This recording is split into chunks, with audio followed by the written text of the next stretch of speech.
all yours. Very good. I'm happy to be back here in Cuyahoga Heights. I was here to do this a couple of years ago, so it's congratulations are in order again. Happy to present the Auditor of State Award with the Cuyahoga Heights Local School District. Look, this speaks to everybody in the district pulling together and doing the right things on the financial side.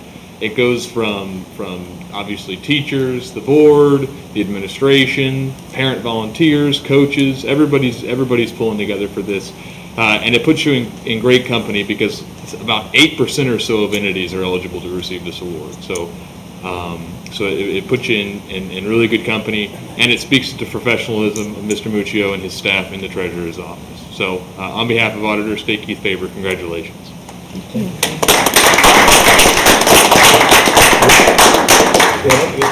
Let's take a picture. Yeah. So all of us, if we want to go over there. I'll just keep my mask on. Yeah. All of us? Oh, yeah. Oh. Team picture.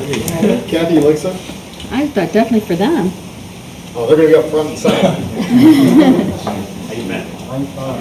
I don't want to send this to Kathy Martin. I always makes me feel short.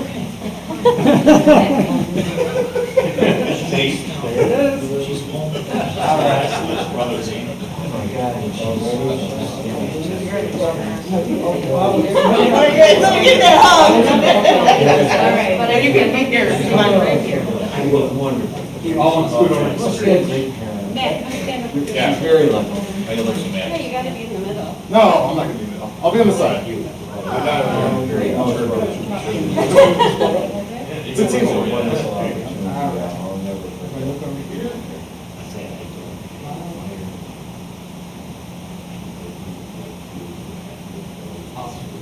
If you can, just the treasurer's office and Matt and Alvin, please. It's nice to get that award again.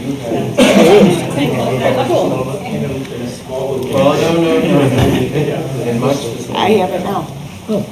Surprise!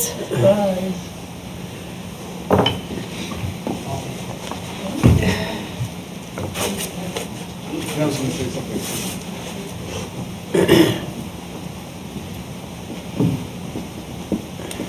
Very nice. And Jake, thank you for coming out. And I just wanted to recognize again Kathy Martin and Ulixa Rodriguez for their outstanding work in the Treasurer's Office. Absolute Team Award. These two are rock stars. The award is entirely on their shoulders. They're the ones that really do a fantastic job, and I can't articulate it enough that without their help here at the district as a team in the Treasurer's Office, we wouldn't be a solid group as we are. So thank you guys. Great effort in the Treasurer's Office. Outstanding work. A second recognition, Jim's Whistler. I'm going to ask Jim to come forward. Jim, it's my pleasure to recognize you for your years of service to the district as the facilitator for the BEST committee. And I'm going to say a few things about Jim here so it's on the record. 42 years in this racket for me, and I've said this to anybody who will listen probably multiple times, that our BEST committee, our continuous improvement project, is one of the most active, useful documents, group facilitated, community member committees that I've ever seen in all my time in education. And those of us that are in education have sat through a lot of initiatives where we put a lot of time and hours into it and create this big document that ends up sitting on a shelf and collecting dust somewhere.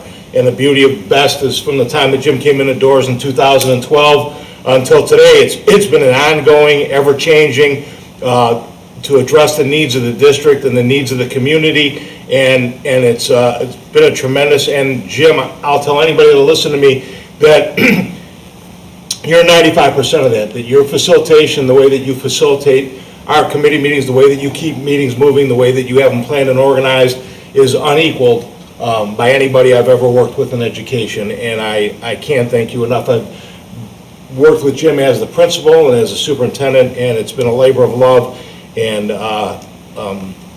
we miss you, and we certainly understand moving on a little bit, but we have a token of our appreciation, and Tracy, well, she did the search, and I'm gonna read on it. It's got our block CH on it. It says Jim Whistler, but I came up with a saying. It simply says, "You're the best," in capital BEST. So.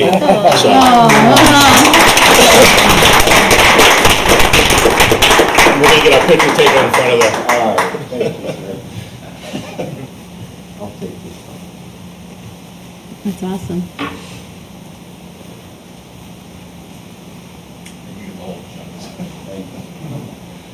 you.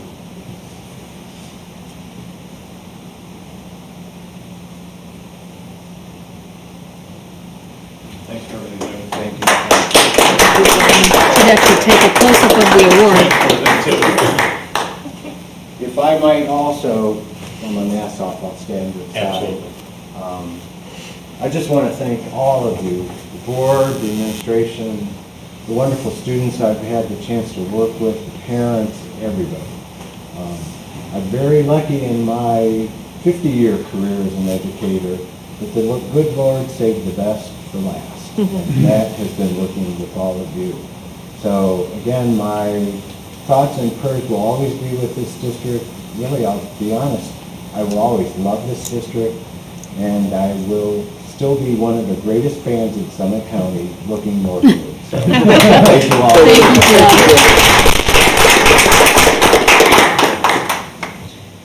All right, next Sweet. up, approval of agenda. Can I have a motion to approve the agenda as presented?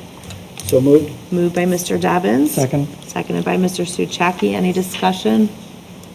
Hearing none, roll call. Mr. Dobbins. Aye. Mr. Suchaki. Aye. Mrs. Etter. Aye. Ms. Press. Aye. Mrs. Schukert. Aye, motion passes 5-0. Next up, administration of the oath of office. Who's the lucky duck that gets to read through it? So we have 3 members tonight, and I believe all 3 we're going to do at the same time. All right. So if Ms. Prowse, Mrs. Etter, and Mr. Dobbins, if you could please stand up.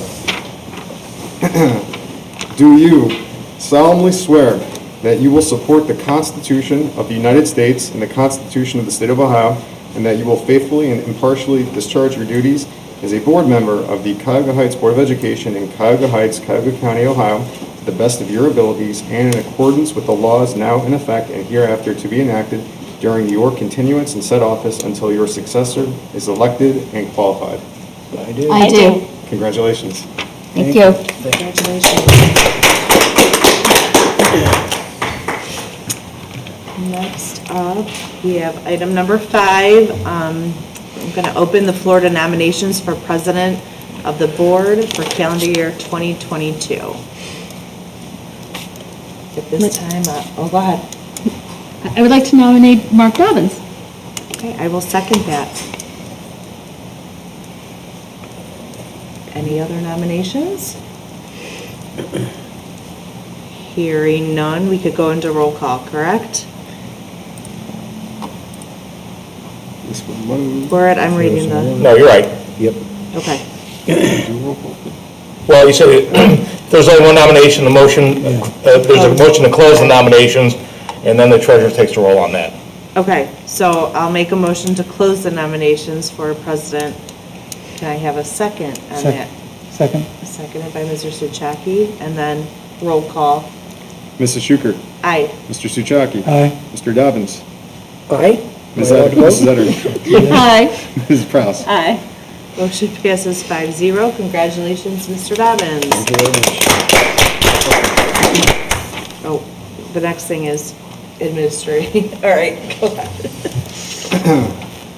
Do you, Mr. Dobbins, solemnly swear that you will support the Constitution of the United States and the Constitution of the State of Ohio, and that you will faithfully and impartially discharge your duties as president of the Board of Education of the Cuyahoga Heights Schools, Cuyahoga County, Ohio, to the best of your ability and in accordance with the laws now in effect and hereafter to be enacted during your continuance in said office? I do. Congratulations. Thank you. Thank you. Congratulations. You're up. Well, that was You're going quick. to jump right into Okay, it. so we're looking at agenda item 6A, election, a motion to open the floor to nominations for vice president of the board for the calendar year 2022. I'm opening the floor for nominations. Are there nominations for individuals for vice president?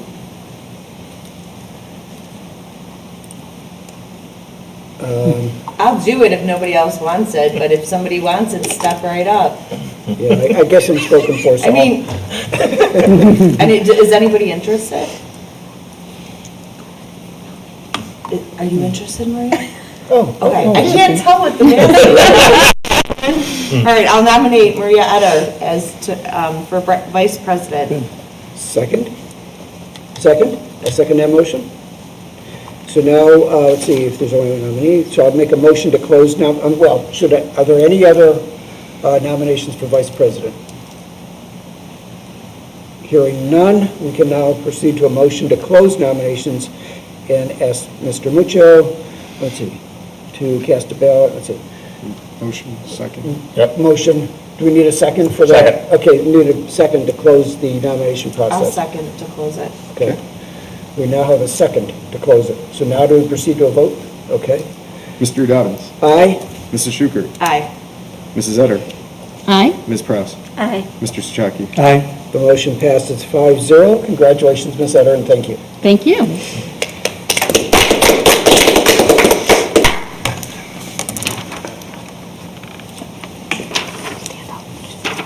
And this is the oath of office for the Vice Presidency. Mrs. Etter, do you solemnly swear that you will support the Constitution of the United States and the Constitution of the State of Ohio, and that you will faithfully and impartially discharge your duties as Vice President of the Board of Education of the Cuyahoga Heights Schools, Cuyahoga County, Ohio, to the best of your ability in accordance with the laws now in effect and hereafter to be enacted during your continuance in said office? I do. Congratulations. Thank you.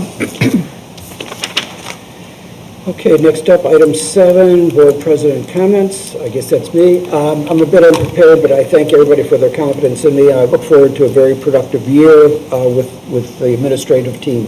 So thanks to all, and let's move forward and make some progress. Moving on, agenda item 8, the organizational, well, it's the business resolutions. Is this for you, Mr. Evans? I'll read through these, if that's okay with you, Mr. Dobbins? Please.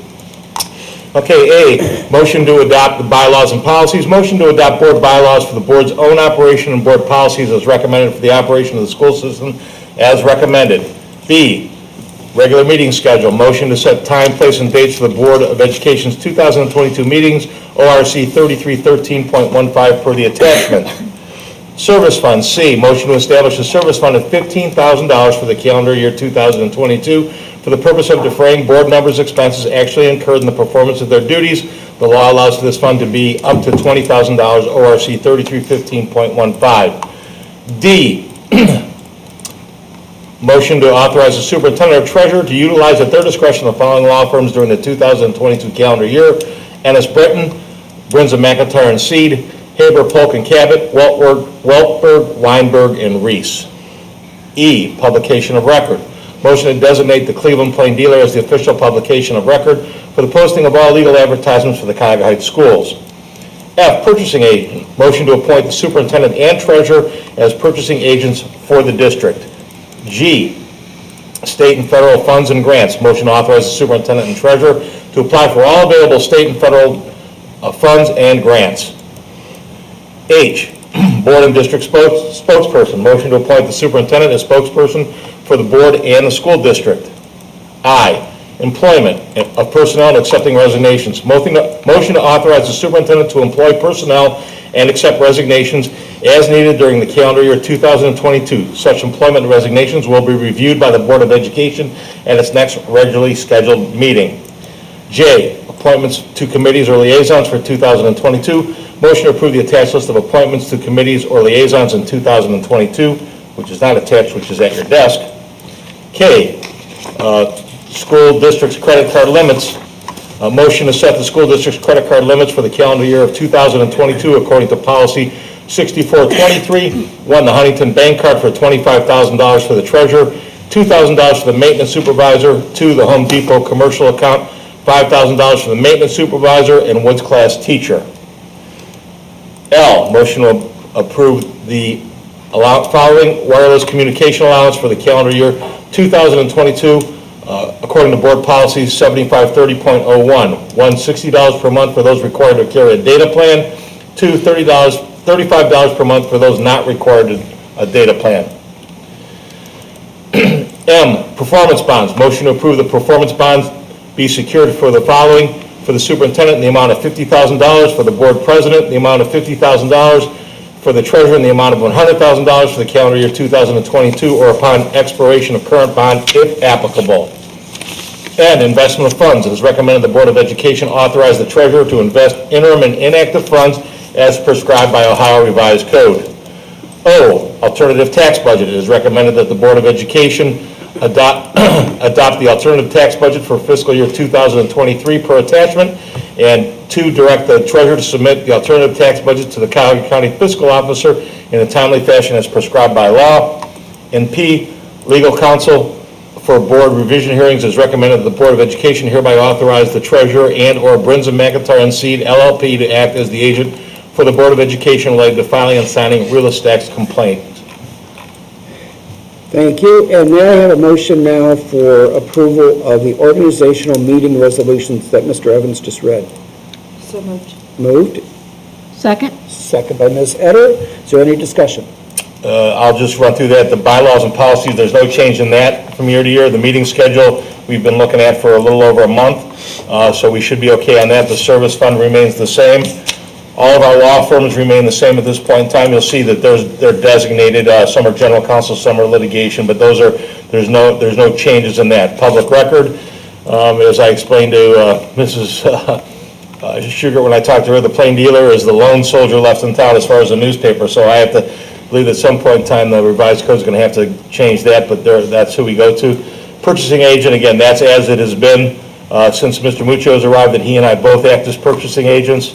State and federal grants, no change there. Board and district spokesperson, I have been the district spokesperson for at least the last 4 years. Employment of personnel accepting resignations, again, that recommendation is the same as it has been. I always bring those before the board. The committees and liaisons you have before you, and that's off of the spreadsheet. Certainly, I want to make a note that nothing on that sheet is etched in stone. As I said, with Mrs. Prouse coming on to the board, that she's got elementary students. I could really see maybe an elementary committee or two popping up. It's the board's discretion to those kind of come and go at the board's pleasure. So while we're approving that right now, that's something that can be as fluid as the board wants it to be. The school district credit card limits, again, that remains the same. We only keep two in the district with only three different people authorized to use them, and that's a great internal control for us. The wireless, again, that's when that board policy was established, probably 5 or 6 years ago, nothing has changed in that policy. Those amounts are the same, and that's remained the same.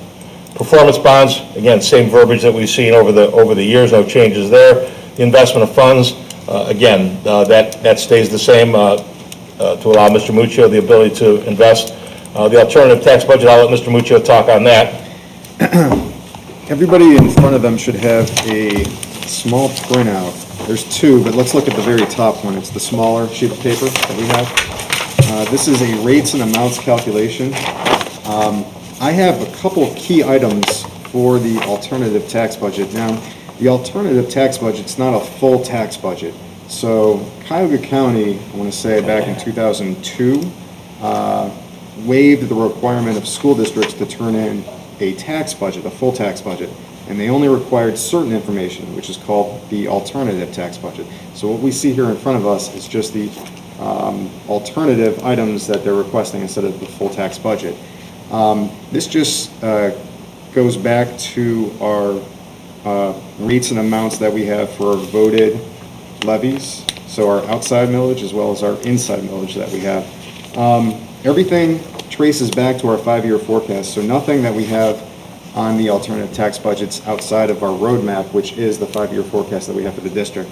Now, in front of everybody here, we have our rates and amounts calculation. I just want to go over this with everybody.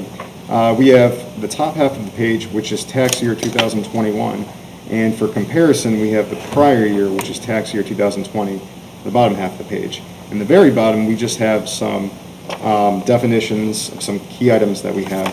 Class 1, Class 2, Public Utility Personal Property, HB 920, inside millage, outside millage, effective millage rate, the 20 mil floor, and what millage is at the bottom. For tax year 2021, at the very top, we can see all of our levies. So we have inside millage, which is unvoted, which we get 4.1 mils. And then we have the voted levies. So we have our 1976 and prior, 1981, 1988, 1991, 1997, 2003, and the most recent levy that we had here for the district 10 years ago is 2012. And that the term are continuous for each one of those items that we have. We can see the rates authorized. The most recent levy, the 2012, is 7.9. All of those add up to our tax rate, which is 35.7 that we have. Now, we have effective rates that are impacted because of HB 920. So when the levies are first voted in, they're at the full tax rate. Then an effective rate comes into play, so we only essentially collect that amount of revenue in which the first year that levy's passed. So the levies are adjusted, so we're always essentially collecting that same amount of money. There are some caveats on that, but for the most part, it's essentially that same amount of money. And we can see the estimated tax revenue at 100% collection, $12.9 million, so $12,918,301. And then farther to the right, I have that split out for Class 1, which is residential and agriculture, Class 2, which is commercial, industrial, and mineral, and public utility personal property. And again, that's in total our $12,918,000 that we have. We can see towards the middle of the page, still in that top half, the valuation. And we can see for Class 1, which is residential and agriculture, that's $119,337,140. So that's an increase from prior year, which was $105 million. For Class 2, we can see the valuation is $229,915,930. That's an increase also over prior year. And for public utility personal property, we can see that's $81,455,430, which also is an increase over prior year. So all three increased over prior year, and our total is $430,708,500. And then we do our calculations to arrive at our revenue. And we can see the revenue has increased over prior year, which was 12.5. So we're at 12.9. Again, that's 100% collection. We know we don't collect 100%, but we're in the 90s, mid to upper 90s. And then in the box to the right-hand side, we can see the revenue per 1 mil. So for tax year 2021, it's $430,708, and I have the calculations broken out underneath there. So we can take total valuation, divide by 1,000. So $430,708,500 divided by 1,000 gives us our $430,708, as well as looking at the inside millage. So if we take that total amount at 100% collection, $1,765,905, and divide that by our 4.1, which is our maximum rate authorized, we arrive at the $430,708. And we can see what the amount was in prior year, $395,500. And I'm going to talk more on millage rates in the discussion section of our board meeting. Any questions on this? We're in a good spot. The valuation has been steadily increasing. So it's about as good as we could hope for when the valuations Just came out. one constant reminder, I had a discussion with a city official from outside of Cuyahoga County I was shocked that they didn't understand that 920, that our money doesn't grow. It hasn't since 1976, that this was an elected official in a relatively large city outside of our county that didn't understand that all these schools, as our property values go up, you get more money. I said, no, we don't. That doesn't change because of 920. So that effectively in 1976 is frozen at whatever they voted in millages, and he had no understanding of that. So there's still a lot of misconceptions about that out there, and I think, as we get close to levy time, that's probably something that we're going to have to do some effort in explaining to people as well, that while their home values thankfully are increasing, but that doesn't do anything, that doesn't put any more money in our pockets here at Cuyahoga High School. So. In the key items that we have, the 5 items I essentially talked about all tonight. One thing I do want to point out is the 20 mil floor. We're actually kind of close. I didn't think we would, at least in my lifetime, get close enough to get there. But if we look at the comparison between 2021 tax year and 2020 tax year, look at the effective rate class number 1 in that column. And if we go down to the subtotal, we can see from tax year 2020, that's 24.079100. And for tax year 2021, it's 21.370329. So we're close to the 20 mil floor. It keeps going down and down. Again, class 1 is our residential and agriculture, and that valuation increased from 105 million to 119 million, almost 120 million. Now the definition for the 20 mil floor at the bottom, as property values increase, outside or voted millage rates are decreased so that school districts do not collect any additional money on voted millage due to inflation. Over time, millage rates could be reduced to near zero. To keep this from happening, Ohio law establishes a minimum millage level or floor that millage rates cannot fall below. This minimum level is 20 mils. Once a district's total millage is reduced to 20 mils, it cannot be reduced any further, hence the 20 mil floor. And if we look at the effective millage rate, the last sentence that we talk about, the only way a school district gets any additional money on voted millage is from new construction or from having their millage reduced to the minimum amount by law, which is the 20 mil floor. So once we get there, if our valuation keeps climbing, we're going to see a shift in revenue favorably to our school district. So we're closer. We're closer than I thought we would get. Will we hit that floor? It's possible. It is possible. So I didn't think a couple of years ago that we would get close, but I guess never say never is what I've learned. So, and again, that's just a... Mr. Muccio, just for a point of reference, do you have any idea as to where we were at, since you've come here? I mean, has it been declining appreciably or just incrementally, like Right. 5 basis points a year or something? I do have that data. I can Okay. grab it from a couple of these spreadsheets that we have from over the years to actually see where we've come from. Okay. To see how close we are. Yeah, for future conversation. Thank you. And then the last was the legal counsel for Board of Revisions hearing, and that remains David Seed, and actually we'll bring David in February or March. I think we might have maybe missed last year because we were in and out of school, but David will very readily come in to talk to us about some of the challenges, some of the property, some of the business properties, the things that he's worked on, and I think David is probably the best in the business at what he does. So. Agreed. That it? And I think you had a motion and a second unless there's any questions. Well, actually, I just wanted to kind of cover in summary fashion the committee appointments. Okay. You were nice enough to send around this spreadsheet or this list of assignments. And I would just note that Ms. Schuker and I have talked, and unless there's any objections, I'd ask that she be named chair of the Finance Committee. I could serve as the alternate capacity. And then we have I believe we have open entries for audit review and technology.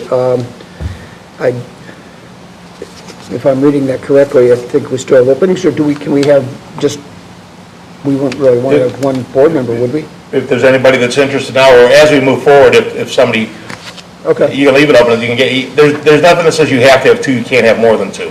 Okay, all right, well then, unless somebody wants to jump in at this point and fill those openings, those open spots, I guess we'll just leave it open, but I'm not saying that that's where I want to go. If that's where we're at, that's where we're at. I was going to give a couple meetings before I coerce Mrs. Prouse into maybe helping us with the technology committee, but it's her first meeting, we're going to let her get over the shock of all this first of all, so. Well, I'd be happy to serve with Mr. Souchaki in the event that Ms. Prouse declines. Okay, well then let's just leave it at that. If we only need one person, we're good. Okay, very good. I also note that in the contact information at the top part of that sheet, that there's a phone number that's listed for me. That is a Google assigned number that essentially was assigned when I first joined the board 5 years ago. That's no longer an active number, so I'm just putting that out there in the event that any of you have Google numbers. Mr. Wallace and I are going to get together, and I'll give him my current home number. Let's go from there. Are there any other comments about committee assignments or other matters that are on that page? Okay. Apparently, I guess I am the student achievement liaison because I keep getting emails from the OSBA. I didn't know that, other than they send me emails. That was, We all get it. Joe Ford, I think. Or do Joe we all Ford get did those that, but- emails? Yeah, We all but, get it. Oh, well, I yeah, get it? Okay, but never mind then. and that can be discussion, because I've got some things I'll bring to the whole board that I'd maybe like to see us do at the Student Achievement Fair. Some of us have been down there before, have an idea of what takes place. I think we've got a couple activities that are kind of neat going on in the building now that we want to submit. And this was the first year that we actually had a musical performance down there. We've been trying to get our music group in for a long time. The Scarlet Angels got to sing this year, so we'll just, that's good exposure. That's a good experience for our kids, so we'll continue on that path. Very good. And I guess the only one of the items that's open that we will have to at some point address would be the OSBA legislative delegate, assuming when we get closer to the Capitol Conference. Correct. We'll leave that open. Okay. I didn't know, too, if you wanted to add the mascot committee onto this. We absolutely can. Is it a committee? I mean, do we? I thought it was part of the best committee. Well, there's a mascot No, committee. It's no. not a board committee, but the board members can be on it. Okay. We can designate up to 2 board members to be a part of that committee.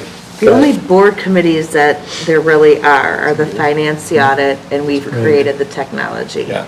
Other than that, these are just basically appointed through this meeting, a board member that attends, and up to two if they'd like to. But, most of these are superintendent committees or village committees or things like that. That, again, we're just a board member's the liaison to that. And there's also, what's that called? Oh, gosh, the alumni. Alumni Association. Yeah, I've been serving as a board delegate. You have? Yeah. So have I, because I've taken pictures of the insides and walked around with Mark Chase, Well, so. then we've got our two board members. What are they doing? All right. Can't think of 2 who would do a better job at that. Two alumni. Yeah, that's, So I mean, I don't know if that goes on here. I mean, that's obviously Yes. something that could be talked about. Absolutely. okay. I know that I've let you know I'm very interested in that, Okay, the mascot? being part of that, yeah. Absolutely. I don't know if there's anyone else that feels strongly up here. I'll send out because I think we're going to do the first meeting via Zoom in a week or so under the current conditions. But I'll send out to the board, anybody else wishing to step on that as an official board member can do so. Which meeting are you speaking of? The mascot. Okay. The first meeting of the mascot committee. Okay. And quite honestly, I've got a lot of legwork to do between now and then because I'm looking up some trademark laws and some other things that we have to have. It's not as simple as sitting down and say we want to pick that one. There's some work that's going to be involved in it. Okay, are there any other comments or suggestions about the committee appointments as Paige and Mr. Evans passed around? If not, then I think we can proceed to a vote on the organizational meeting resolutions. Mrs. Schuker, Aye. Mrs. Etter, Aye. Mr. Dobbins, Aye. Ms. Press, Aye. Mr. Souchaki. Aye. The motion passes 5-0. We are now looking at agenda item 10, I'm sorry, comments from the public. Is it 9? Oh, no. 9. Oh, No, we no. just did that. Oh, we just did that, I'm sorry. Yes, that's all right. Item 10, comments from the public.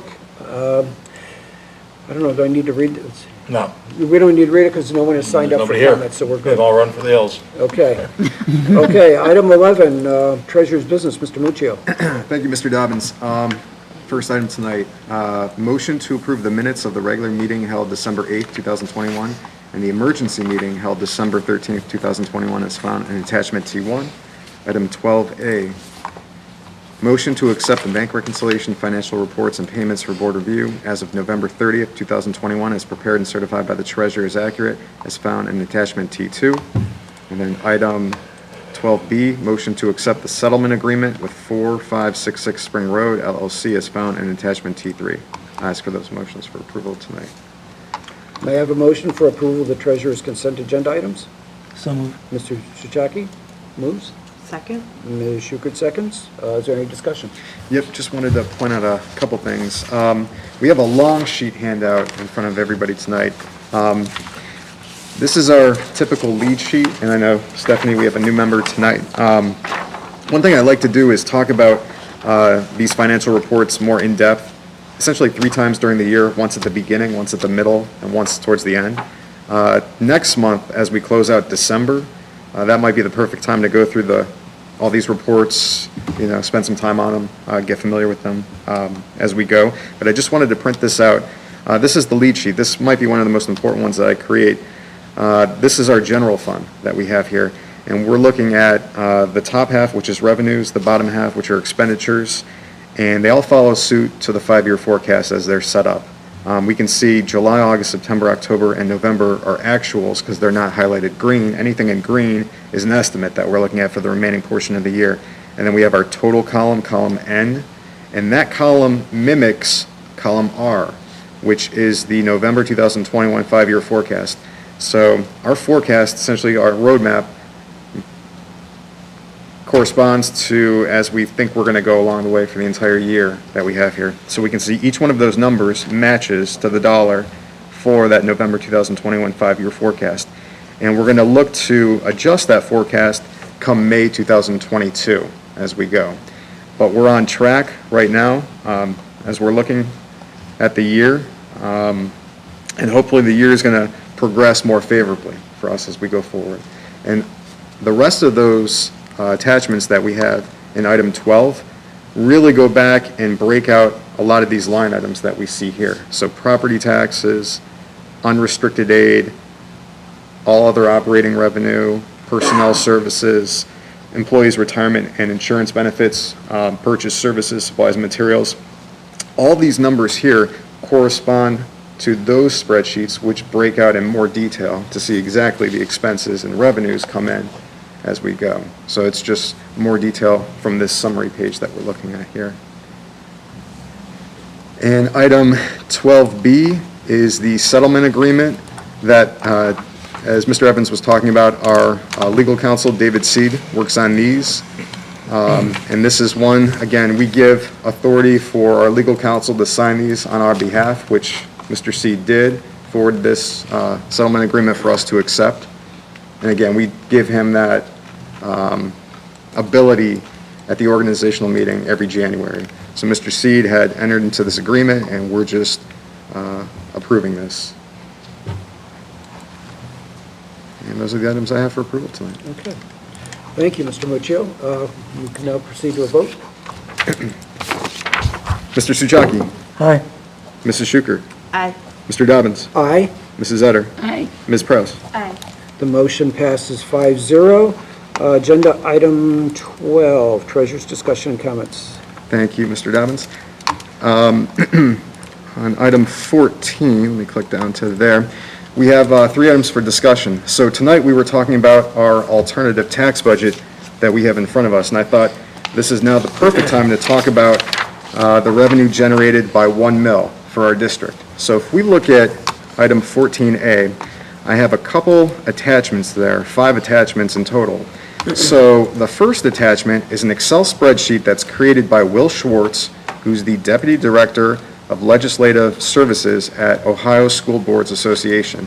And it's a really informative spreadsheet which shows all 600 school districts in the state of Ohio and the rank for revenue per mil and then revenue per mil per pupil. So this is always going to be in board docs, so if anybody a year from now, 2 years from now wants to go back and look at this information, it's always going to be there.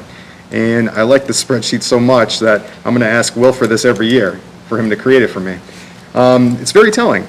So if we open that spreadsheet, we can look at the different calculations for revenue, and this is tax year 2020, per 1 mil that we have here. And we don't have to go through it too much because I have Cuyahoga County broken out on one of these attachments as well. Wait, it went out and then it left. It's not popping up for some reason. No worries. Take some time to download, like, No worries. We have, so if we click on the, I'm going to go through these attachments too, so no worries, Maria. There it is. Yep. So that was that first attachment. The second attachment is just an email from Will Schwartz. We don't have to necessarily open it, but it's just him, sending out the spreadsheet to me, so I just wanted to upload that email as well. That goes along. The third is the rates and amounts calculation that everybody has a printed copy in front of them. The fourth, if we click on that fourth attachment, how to compute the value of 1 mil, if anybody's curious, I included this with everything. So this just breaks out exactly how to compute the value of 1 mil. If anybody's curious, which is just taking the assessed valuation, dividing by 1,000, gives the value per 1 mil. So very simple calculation that we have in front. And then the last attachment, if everybody's able to open that, that's a PDF. This is that same spreadsheet in Excel, but I filtered it for only Cuyahoga County schools. And I have us highlighted in blue there. And we can see our value in tax year 2020, the revenue per 1 mil is $395,500, which again is what we saw on the rates and amounts calculation spreadsheet. And we can see the other school districts in Ohio and how we compare. So when we look at our tax rate, which is 35.7, we're getting, that amount essentially times 35.7. Yeah, the effective rate comes into play, but for the most part, that's how it works. And if we look at the other school districts in Cuyahoga County, we're looking at that revenue per 1 mil times their tax rate. The effective rate's going to play into it too, but for the most part, that's essentially how it works. So if we look at East Cleveland, which is right underneath us, they're a lot lower for their value of 1 mil. And if we look over to the next column, which is the revenue per mil per pupil, this is also very telling. We're at 489. East Cleveland is at 63. So we receive very little state aid. We know that. East Cleveland receives a lot of state aid. And that state aid is essentially making up that difference for East Cleveland as we go. So when we talk about essentially the two forms of revenue coming into a school district, property taxes and state aid, we can see where we rank at in Cuyahoga County for the value per 1 mil per pupil, and we can take it to other school districts and see, okay, this is why East Cleveland is having additional state aid as opposed to where we're at. So it's very interesting just to look at all this data that we have in front of us too. So I just wanted to present this for everybody, just so we have it at our fingertips, and the community and staff and anybody else who's interested in these numbers can come in here and take a look at it too. 14B, so this is for tax year 2021. So we looked at tax year 2020, tax year 2021, and there are 3 attachments. If we click on the first attachment here, we can see a calculation done by Brian Dunn, who's the administrator over at Cuyahoga County Budget Commission. Now this is different because the value of 1 mil changes every year. So his calculation takes our total valuation, divide by 1,000, gives us 430,708, which again is on our rates and amounts calculation. So we have confirmation from Brian Dunn over at the Cuyahoga County Budget Commission on the value for tax year 2021, value the revenue per 1 mil. And I just wanted to have that in front of all of us as we go. And the third item I have tonight is an example of a levy for a different school district. And this is for Fairview Park City Schools. And if we look at the public content that I have here, I have a little excerpt. So voters approved for Fairview Park City Schools their first operating levy in 14 years. And the passage of that continuous 7.9 operating levy will raise approximately $3.2 million annually. And then below, we have the ballot language of what that looks like on the November 3rd, 2020 ballot language. And then we have 2 calculations below that. So if we click on the first attachment, which is the example for Fairview Park City Schools,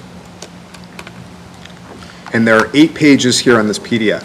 So page 1 of 8 is the November 3rd, 2020 Cuyahoga County Board of Elections ballot information. So if we go to page 2 of 8, we see highlighted for issue 72, the ballot information for Fairview Park City Schools. And highlighted, we have what the exact verbiage says, which is an additional tax for the benefit of Fairview Park City School District for the purpose of current expenses at a rate not exceeding 7.9 mils that they have for each $1 of valuation, which amounts to 79 cents for each $100 of valuation for a continuing period of time, commencing in 2020, first due in calendar year 2021. Now, if we go to the next the next attachment, page 3 of 8, again, we have the how to compute the value of 1 mil. Page 4, we have their valuation. So I have highlighted Fairview Park, and they're at $406,981,880. We're on there too. I don't have us highlighted, but we're second from the bottom, are $395,500,270. Again, which translates to our rates and amounts calculation printout that we have. So we're just looking at their valuation for tax year 2020 for Fairview Park City Schools. And if we go to page 5 of 8, we have, again, that spreadsheet of all the schools in Cuyahoga County, and I have two highlights. Highlighted in blue is us, Cuyahoga Heights Schools. Highlighted in orange is Fairview Park City Schools. And their value, their revenue per 1 mil is $406,982. So in the same ballpark essentially as ours would be. If we go to the next page, page 6 of 8, these are DTE reports. I'm not sure, where they came up with DTE. It's same as W-2. I have no idea where they ever came up with that. But we're looking at tax year 2019. And if we look at Fairview Park City Schools, we can see all their levies that they have listed, similar to how we kind of have ours.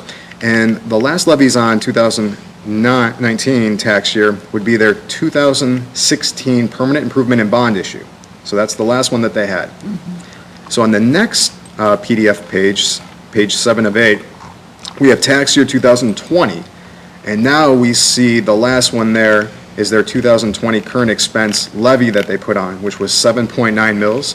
And see that there's nothing there for the reduction factor, and their effective rate is 7.9. So the year in which they put it on matches the tax rate. So there's no effective rate that goes into play. They get the straight 7.9, the year in which they approved it and put it on the ballot in place. And if we look at the last page of the PDF, 8 of 8, this is tax year 2021's DTE.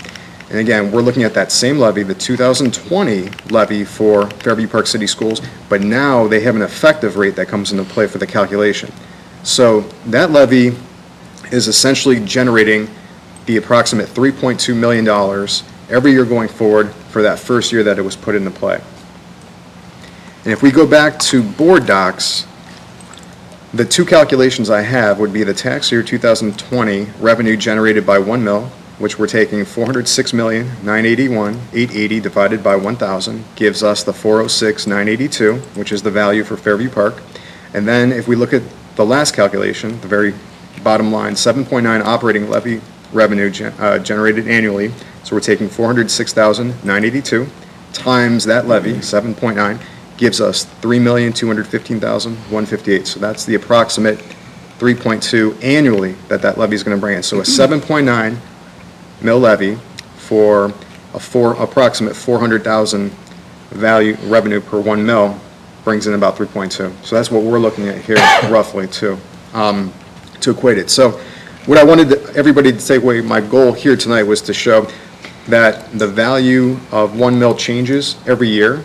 We do know what it is for tax year 20, tax year 21, and we have confirmation from outside sources too, OSBA and Cuyahoga County Budget Commission.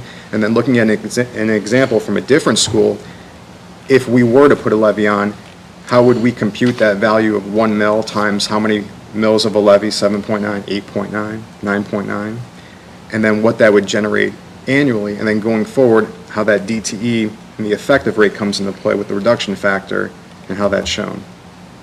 So just wanted to kind of have that out there. Any questions from anybody? I don't see any, but I do want to thank you for your time. You and I have talked about this and a couple other things over the last few days, so I appreciate the time that you spent bringing me up to speed on this, so I do appreciate it. And as I understand it, this is likely going to be some type of an example for how this might play out in our district as the Finance Committee and/or the board gets more involved in capital projects. Correct. We know we don't have a permanent improvement levy on the books, so if we were to look at a combined PI general operating levy, for example, and we were to say, let's, something in the ballpark of 2 mils for permanent improvements, and then let's say 6 mils for the general fund, general operating. So that combined 2 plus 6, 8 mil levy, what would 2 mils look like as far as revenue being generated? And I just wanted everybody to know the calculations and how everything worked. So if we go into that discussion going forward into the future, we have a good background, good understanding of what that would look like going forward, whether it's 2, 3, 1. The number we'd been throwing around before was about 360, because that was the last number we had from a couple of years ago. We hadn't bothered to recalculate it because that was now as we move forward, we have a more accurate number, gives a better idea, narrow things down a little bit. Yep, this is just for informational purposes, and I thought what better time than looking at the alternative tax budget when we're talking about rates and amounts and value of 1 mil going forward, so. That's all I have. Very good, Mr. Muccio, thank you for that. Moving on to item 15, Superintendent's Business. Mr. Evans? Alrighty, 15A, motion for the superintendent to approve overtime rate for cleaning staff members from December 20th, 2021 to December 31, 2021, and on an as-needed basis to assist in the cleaning, sanitizing of the district and to prepare for students returning to the classrooms on January 3rd, 2022. B, motion to approve Doug Amari as an emergency substitute teacher for a teacher on administrative leave from December 2021 until Mr. Amari's approval through the ESC at the newly adopted substitute teacher rate. C, MOU, a motion to accept the attached memorandum of understanding between Chat and the District Board of Education to combine supplemental contracts for Danny Connors for the position of high school soccer scoreboard operator and high school announcer under the category of announcer and be paid per the attached MOU effective 2021 until she resigns these positions. 16A, motion to approve the College Credit Plus memorandum of understanding with Lorraine Community College effective July 1st, 2022 through June 30th, 2023. Motion to approve the attached updated athletic event fee schedule effective with 2021-22 school year. I ask that those items be approved. Thank you. May I have a motion for approval of the superintendent's consent agenda items? So moved. Ms. Schukert move. Second. Mr. Souchaki seconds. Any discussion? Just for the cleaning staff, they would normally be off at that time. We actually shut a lot of activities down in the building because we wanted them to be able to come in and do a deep clean, and everything got Clorox 360 throughout the district, and attempt to hopefully do that a little bit more moving on. Doug is recently retired, so he's on the process of being approved through the ESC, still had a valid teacher's license, but Mr. Muccio can't pay him because we haven't approved him through the ESC, so this motion will allow us to pay Doug for his substitute teaching at that sub rate that we approved last month. Between Chat and, Danny has, when we redid the contract, we reduced the rate on the scoreboard clock operator, so she was taking a significant, because we combined two positions to one that she was actually doing. So this just actually kind of grandfathers her in until she's done doing it, and then it goes to the new rate in the contract. Danny's daughter's a junior, so she'll probably do it next year, and then once Danny's done with that, you see her name specifically in the MOU, it'll go to the new rate in the contract. The College Credit Plus Lorraine Community College, those will start trickling in. That's our biggest one is with LCC. I think we maybe have one with Kent and then Cuyahoga Community College, Cleveland State as well. But sometimes they'll go through the ESC. This is the one that's just come to us first here. That's for approval. And fee and event schedules, just some basic fees that we charge for different events here throughout the building, the pool, some of the events that we host, like the track meets, the George Gross Invitational, the Cuyahoga Relays, the Redskin Invitational meet that we charge. Some of these we do use and some we don't. This is just kind of a basic fee list for us. So,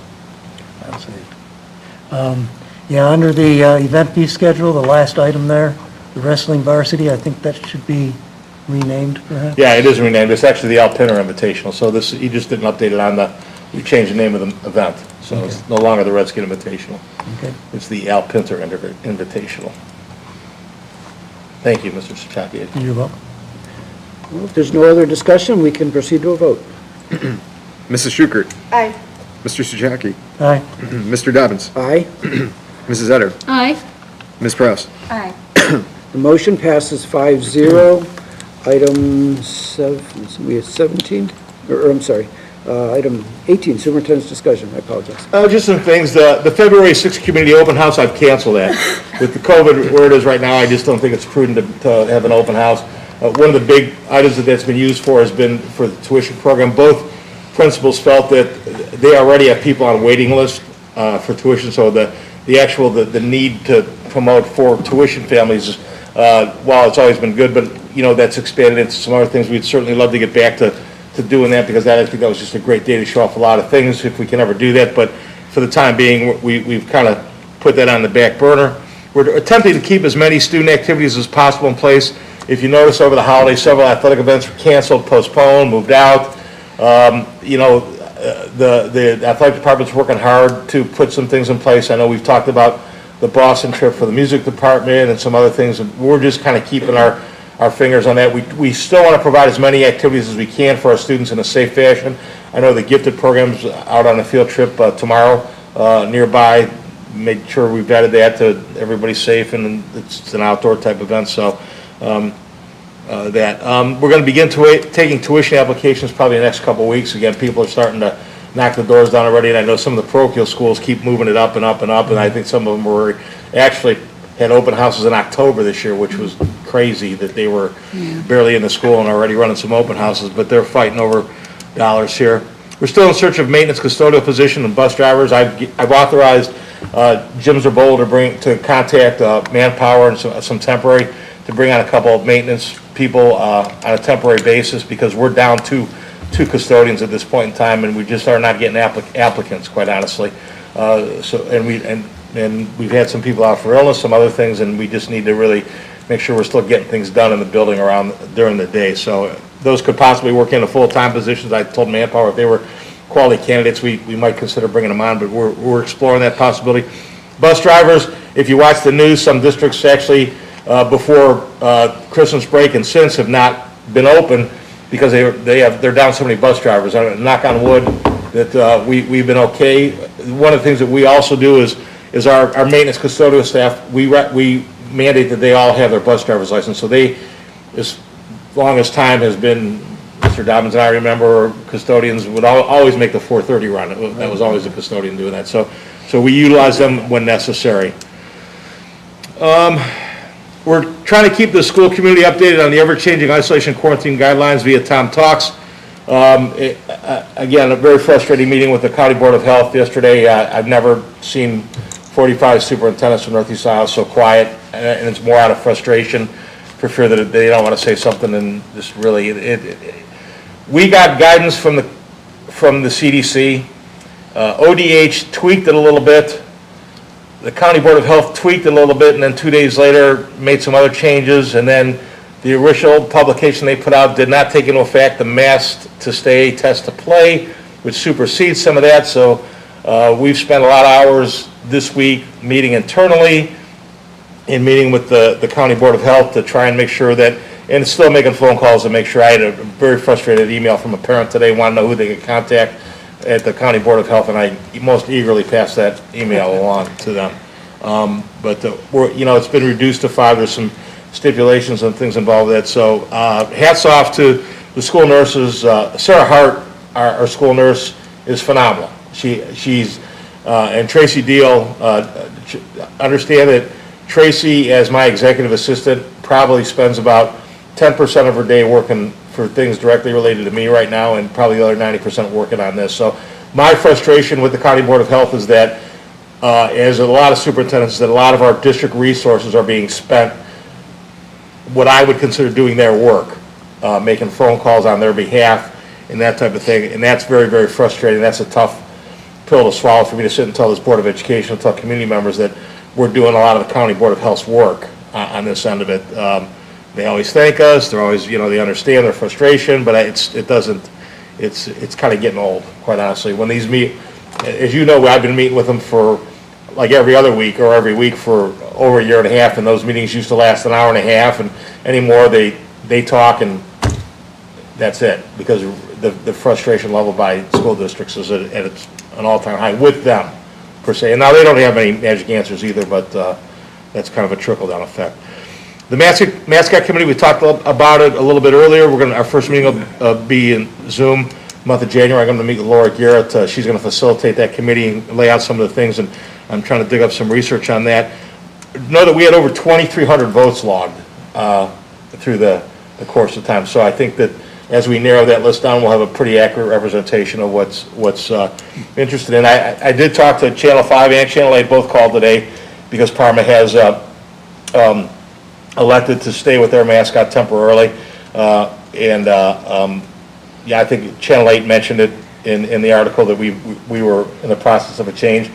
Clay Lepard from Channel 5 has been great with us. He just said, we're on the same timeline that I gave you before, and we're working toward that, and hopefully we'll have a decision here in late March or early April by the Board of Education. So we'll continue down that path. When is that meeting, the Laura Garrett mascot meeting? We haven't set the one for the Zoom yet. Her and I are going to meet to go okay. through some parameters. missed the Because date on there- that. there's, yeah, and that, one of the things that we're going to do is to try to set that, because it is going to be Zoom. Originally, we're going to do that in person, and we are going to do that Zoom, so we'll try and get something out on that.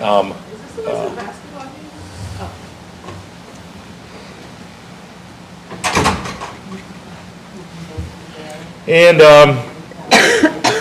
there's some crazy legislative stuff going on in Columbus right now. One of the proposals is that all public school teachers will have to be posting their daily lesson plans and stuff online. And my response was, we'll gladly do it, just so you make the parochials and the charters do it too. Because our teachers have the technical, I mean, they do it in a lot of cases anyhow. So, so there's some shift around it. And if you watch the news at all, the group did file suit against the state for the charter monies, rooted in asking to have that being ruled unconstitutional. There's 100 districts. We are not one of those 100 districts. I got that. As a matter of fact, I got another mail from the advocacy group today.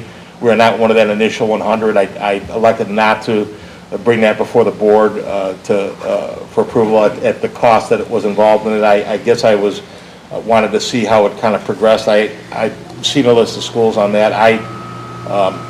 Walter Haverfield's the attorneys that are involved in that on the part of the equity and advocacy group. I think they have some valid points. We'll see how that all shakes out. This is really, I think we're heading down the DeRolf Road again. Similar road. That's something that could be a long, long time in litigation. The legality of the charter. So, the State Representative Huffman made some ludicrous comment that state funding to public schools has been increased 50% over the last 20 years, which is absolutely. I wish someone was there to call him to ask him to see those numbers, because that's not even remotely in the ballpark of being accurate. So, and he's generally a pretty bright guy. So. It'll be interesting. He's the big advocate for the charter, Senator Huffman. He's out of Southeast Ohio. He's if he had his way, every kid in the planet that wanted to go to Lima Central Catholic would go to Lima Central Catholic at no cost. So he's an LCC grad. One last thing I want to read to the board here.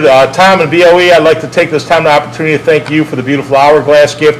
I have so many fond memories that I've created over the past 36 years. Thank you for giving me the opportunity of serving the CHS district. It's been my pleasure. Finally, Jeanette Mooney.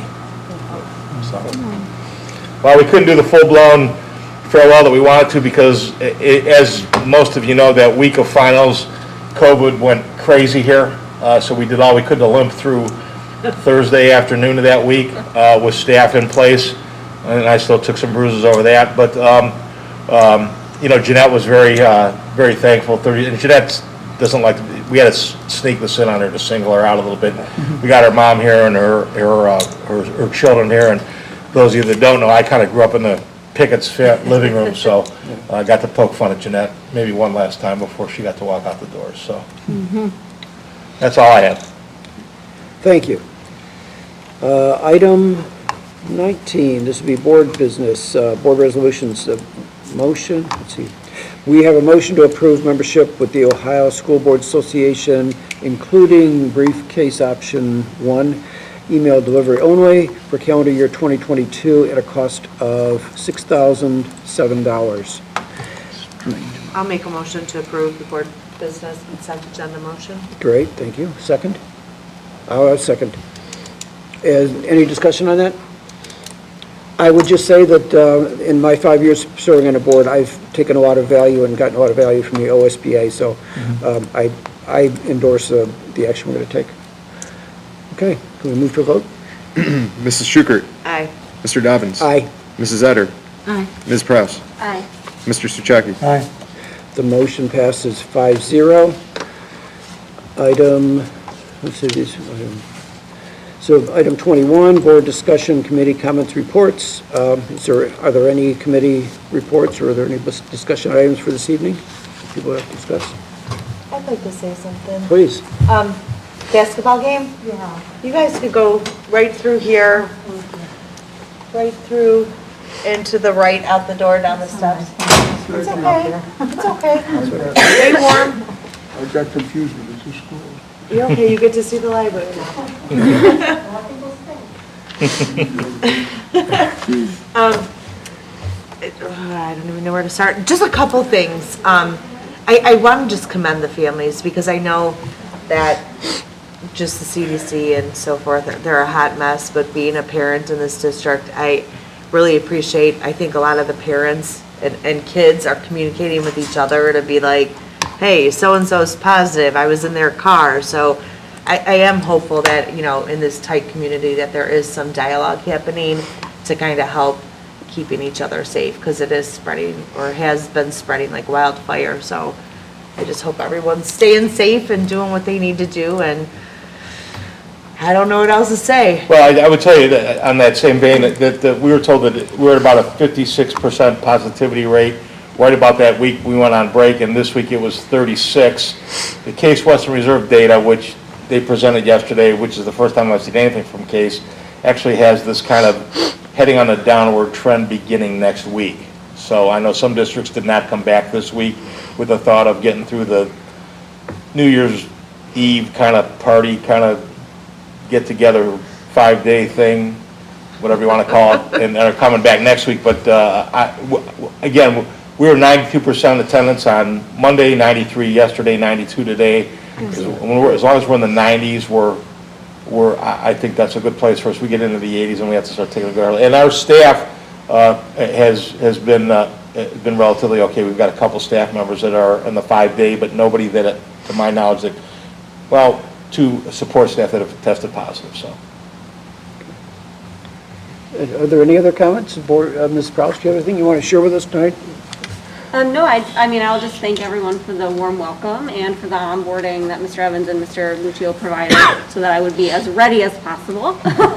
I'll do my best. I'm honored to serve, and so thank you to everybody. Well, thank you for your service. Maria, do you have anything tonight? I just want to say Happy New Year to everyone and hope that this will be a great new year for everyone. And just extend my gratitude to everyone that's working so hard to make sure that our district is safe and a place of good education for our students. Everyone that's doing extra to make sure that we get through this another surge of this pandemic that we've been dealing with now for a couple of years. So thank you, everybody, to everything that you're doing. Thank you. Mr. Suchaki? And I would echo that, thank you, and welcome to Stephanie. Thank you for joining us, appreciate it. Especially these days in particular, it's hard to find good board members. No, all I had to do was say, hey, Steph, there's an opening. She was walking with her family, and I said, hey, by the way, there's an opening if you're interested. And a day later, I'm signing a petition. Well, thank you. Actually, it was my 5-year-old who said, Mommy, you have to do it. There you go. Thank you to that budget. Career Center organizational meeting is next week, so I won't have any information on that other than the email that Mr. Evans shared with us. Very good. I don't have much except to say that I did call Senator Dolan's office over the holidays, and I think it seems like a year, but it's only been a few weeks, but I think as regard to that HB 126 about the property tax change and the way that those appeals are handled, I requested that he vote no, but I don't think I was successful in that regard. But I did try. Okay. Call back from his, because I called and then also got not from him, but from his, because they did call me back and assured me that they would pass along the message, so. They've always told me that they will pass along, that they appreciate the comments and they'll pass them along, so that's gratifying to hear. Thank you. Item 22, future agenda items. Do we have any future agenda items? I have a note in here about, I guess we'll see how the year plays out relative to capital improvements. We'll be getting David Seed in to talk, Okay. to do a presentation on where I was in the tax collection and what have you, as at one of the work sessions, and probably double up on some things. We have some educational things that I want to start rotating through. There's some new things that are kind of going on out. Mr. Young, I'm going to put him on the spot to talk a little bit, and also Brian Freed's new position, the MTSS, to tell you a little bit about where we're at halfway through the first year of that position. So. Very good. Look forward to that. I'd like to hear that. Item 23, informational items. A, it should be noted the Board of Education members received their agendas several days prior to the actual meeting, thus they have had considerable opportunity to study it, ask questions, etc. alternative tax budget notice. Do I need to read this, Mr. Muccio? Okay, so notice is hereby given that the Cuyahoga Heights Local Schools alternative tax budget for fiscal year 2023 is available for public inspection in the office of the treasurer. That is 2023, great. And item C, upcoming meetings, upcoming 2022 Board of Education meetings. The regular meeting will be at 7 p.m., and those are scheduled for January 19th and February 23rd. And we have work session meetings that start at 6 p.m. Those are scheduled for February 9th and March 9th, respectively. Item 24A, I'd make a motion that the board adjourn to executive session pursuant to ORC 121.22G1 for the purpose of considering the discipline of employees of the school district, and I presume no action will be taken? No action. Okay, so I'm making the motion, I need a second? Second. Second by Mrs. Schukert. No discussion, so let's move to a vote, please. Mr. Dobbins. Aye. Mrs. Schukert. Aye. Mrs. Etter. Aye. Ms. Prowse. Aye. Mr. Souchaki. Aye. The motion passes 5-0. It is 7:13.